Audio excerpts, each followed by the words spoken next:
तो सुने ज़रा, कुछ इस तरह गुलाब देकर इन्हें अपना बनाना है। खुशियाँ देकर सारी इन्हें उनकी ज़िंदगी को महकाना है।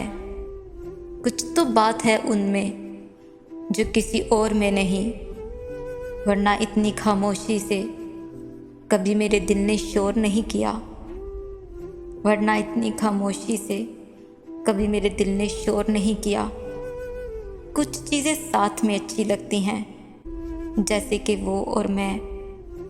तुम मेरी ज़िंदगी का वो गुलाब हो जिसके होने से ये ज़िंदगी महकती है।